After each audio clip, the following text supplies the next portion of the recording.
What's good, Liberators?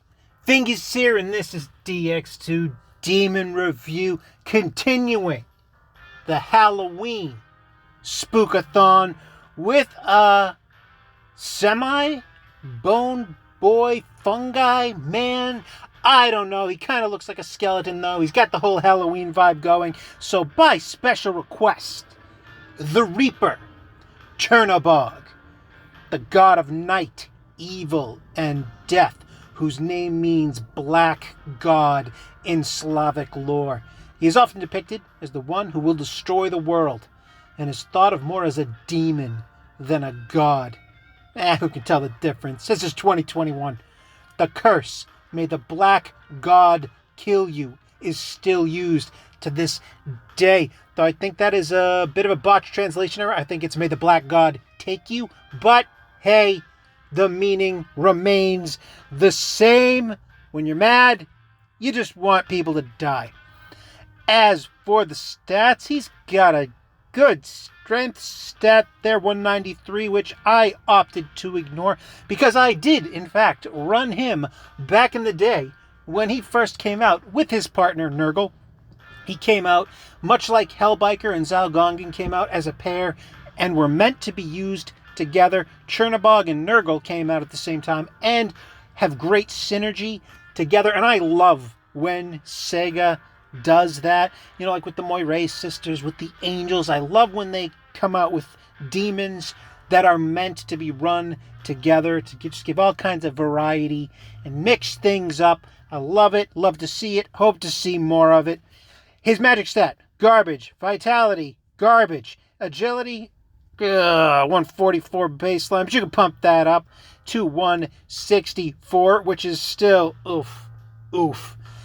And a decent luck stat, 162, can pump that up to 182. He is a 4-star demon, so he has 4-star stats.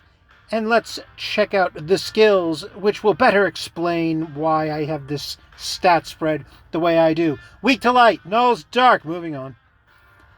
For his transferable, deadly poison plus 30% damage to poisoned enemies. And this will go great with his upcoming skill. And I personally love these deadly poisons, deadly mutes, deadly bondages skills. When applied to the appropriate demons, you can put out some disgusting damage, which I used to great effect way back when I was running an ailment team. I was able to get the invincible title. In fact, running my ailment team with Chernobog, Nurgle, Mother Harlot, and Garuda for that added speed back in the day. I had Garuda with Charm. I had Chernobog here with Mahamakajam, which is the sweep mute skill. And piling on those ailments, I was able to work to great effect with Xionyan's unique DX2 skills, which back in the day, it was like mute was boosted by 50%. It was 50% harder for your enemy to shake off the mute status effect, which basically meant once my enemies were muted, never, like I said, I was able to get the invincible title using that strategy. And the mute just never dropped off. Never. It was a 1 in a million that they would shake mute with that. But they nerfed that. It's still really good, but still. Moving on. Getting a bit of a sidetrack there. As for his second skill, Hades Blast, physical damage, all enemies, power of 120. No physical pierce on this guy, so I've never deployed this in battle. He was there solely to mute people and use the Fog of Death. His unique skill activates the following chain effect when an enemy is weakened. Reduces all enemy evasion accuracy by 20% for 3 turns, so he pops off Secunda, and a 100% chance to inflict poison. Very cool. As I said before, he was meant to be run with Nurgle, whose unique skill stripped barriers from everybody and weakened everybody with a pretty much 100% success rate if you built him properly. You were getting weakened, which opened you right up. This would chain off it, weaken everyone. He would blast off, lower their evasion and accuracy, poison everyone. And then on my team, He would be up next. He would mute everybody. And the cavalcade of comedy continued on, piling on those ailments. It was a great deal of fun. If people were rocking those null charms, you bet your bippy they didn't have null mute. So, ha! Get wrecked. Although Sega sure showed me in 2021. He showed all of us ailment enthusiasts, didn't he? And for his archetype skill, got him with the Savage Glee plus 25% to critical hit rate, and that is there. For my purposes, it was fairly useless. I would rarely physically attack with Chernobog, though it did happen from time to time, and hey, crit rate, awesome. As for his transferables, as I said, I ran him as an ailment guy, so I gave him Mahamakajam, 30% chance to inflict mute on all enemies, and as with any good ailment sweep, you'd best be leveling that thing up or you are going to suffer for it. Level it up 4 ways, 15% boost to the infliction rate, and this only cost 6 MP, meaning give him the Divine Brands and he can rock out turn 1, which was essential for my strategy because it was a speedster ailment team back when like 35,000 speed was considered speedster. And of course, to no one's shock, speedster as the secondary on this guy. Now for other skills, he's got decent strength. If you wanted to pump up his strength, you could, but again, no physical pierce. Boosting his physical ability and then giving him Fizz Pierce Weak isn't going to get you very far. Fizz Pierce Weak is largely underwhelming. If you're hitting with physical attack, you need to be hitting. You can't have that Pierce Weak dragging you down because there are better demons with natural Fizz Pierce that do the job better. So I would recommend using this guy in more of a support ailment infliction capacity. Back in the day, I had great success. 2021, unfortunately, that Nurgle Chernobog meta that never really existed. I'm pretty sure I was the only one doing that back in the day. It's completely dead in 2021, but still, I hold a fondness for Chernobog, this nuclear ravaged mushroom. I hold him dear in my heart.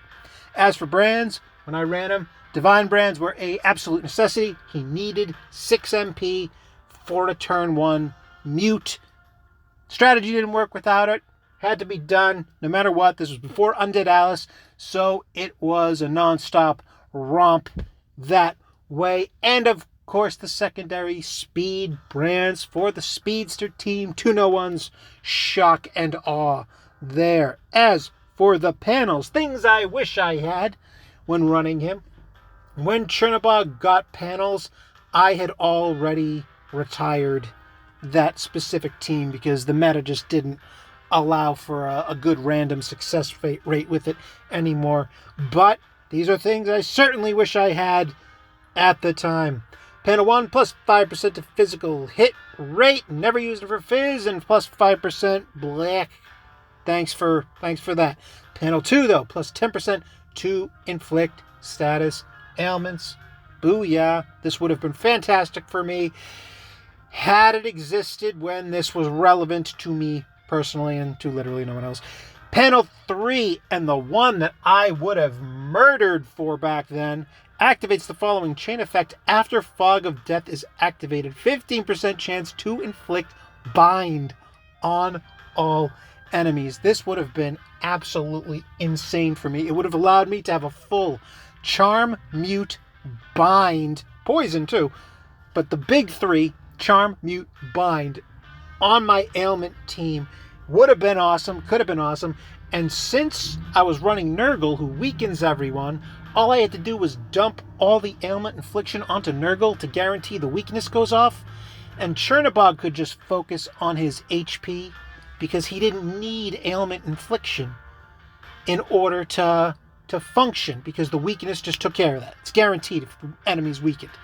So I could have focused him on pure speed, pure HP, things of that nature, things to help him in his support role capacity, this would have been awesome. Alas, and today in 2021, where so many teams come pre-built with immunities to the big three ailments, what could have been? What a shame. What a loss. Oh, God.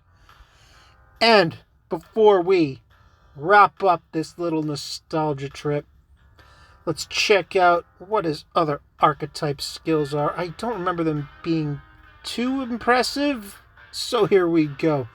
The Origami archetype, Dark Sword, physical damage, single enemy, 40% chance to inflict mute, power of 120. Well, I gave him his own mute skill that sweeps the entire team and not just one, and doesn't rely on his physical accuracy. And in PvP, everything comes with null fizz, so without a fizz pierce on this guy, this fairly useless, hard pass.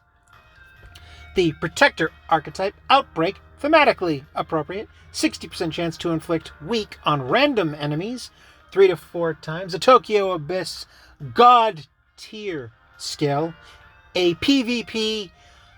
What's the lowest? Is F tier the lowest? E tier the low? How low can it go? Terrible. It's awful. Even though his unique skill, if you inflict weak, he triggers Fog of Death. Still, you're better off having someone else do the weakening and just having him focus on something else, because a random hit ailment attack in PvP is just a losing proposition overall.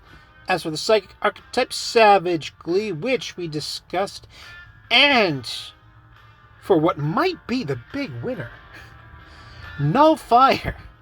Who'd have thought the Elementalist Null Fire might just be the winner of this?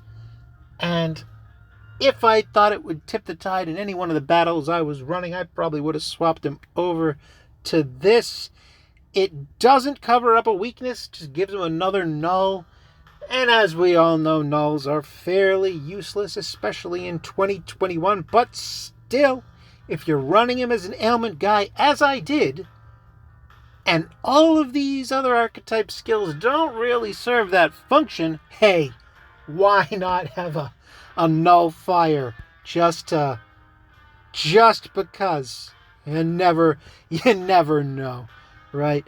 And that's all I gotta say about this nuclear warlord who's rocking the awesome mushroom hat. It reminds me of like those samurai hats. You know the ones I'm talking about.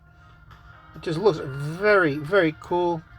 Got the sword along with it. The mushroom I really like his design. Really like the design. That is an evocative design. Grade A, Conoco. Grade A work there. Happy Halloween, Liberators. If it's already happened, still happy belated Halloween. Don't get captured.